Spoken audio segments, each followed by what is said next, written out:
Greetings and salutations. Welcome to another episode of 365 Days of Gaming. I really appreciate you taking out time to check out this video. Like, comment, share, subscribe, all the things the thing on the screen tells you to do. Greatly appreciate it, so thank you. Now, doing some more 90s stuff, right? Because a lot of this list is based on a specific 10-year period. So, a lot of stuff is going to come from that. Now, the game was made not necessarily in the 90s, but when I played it and when I most remember it is the 90s. So that's what I'm going to call it, a 90s game. But this is American Gladiators for the NES. Now, originally, I was not going to explain what and who the American Gladiators, are. But some young gamers came through while I was making this footage. Shout out to the young gamers. And asked me what was I playing, was this Ninja Warrior? And at that point, I realized that too much time had passed and I needed to kind of give some context. So American Gladiators is not like Ninja Warriors, but it is kind of like Ninja Warriors. It's like that mixed with pros versus Joes.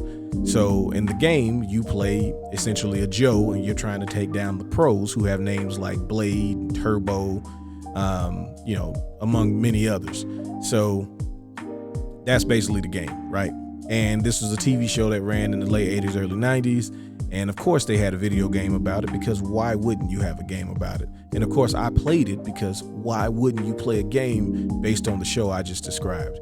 But the NES game is very simple. You have like 5 different games and you're basically trying to do them as best you can, as quickly as you can, to get the most points. And it's still in the era of getting points.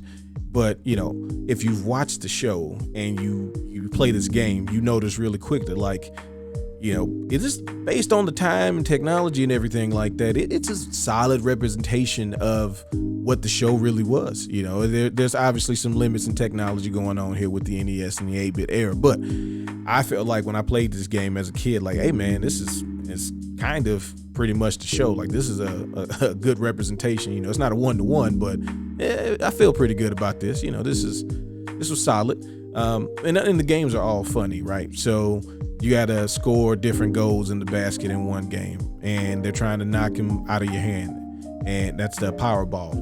And you just try to do it as quickly as you can. The faster you do it, the higher score you get. And you can kind of cheese old technology, as I realized after the first time playing it, but it was still pretty fun. And I remember as a kid kind of feeling like I was just putting the moves to him, like I was shaking them real quick. I was out here making moves and juking. One of my favorite ones is probably the hardest one, which is the wall and the human cannonball. Now, the wall is self-explanatory. It's a wall and you got to climb it. Now, the only thing is that while you're trying to climb it, the other gladiators are trying to take you down.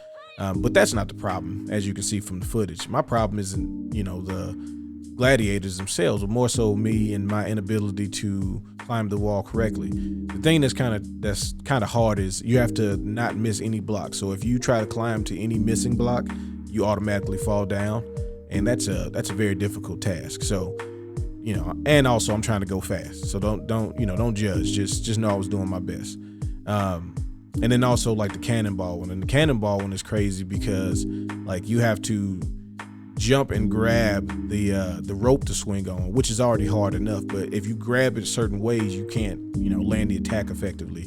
So and there's a timer, so it's not like you have all day to wait for the perfect time to jump. And the pillars are moving up and down randomly, it's all set against you. So that one was always the hardest one, but also the one I tried, because it was so hard, it made me want to try at it, so I would be hurt the most when I did bad in it. But you can play it single player, you can play it multiplayer. You still don't play at the same time, which I always thought was kind of whack. I would love to have done joust against each other, or if you climb the wall and I'm trying to pull you down and trying to get up to you, that would have been cool.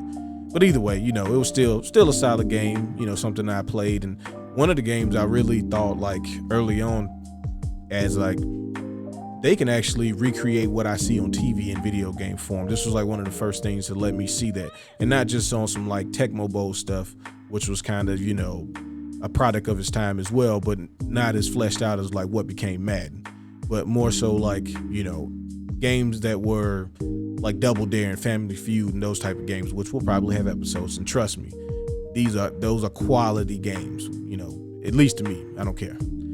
But anyway, Love to hear your thoughts. If you watched American Gladiators, if you played the American Gladiators game, did you feel like you were top tier at it, or was it like one of those games where you felt like we're dumb because it was too hard and you couldn't figure it out?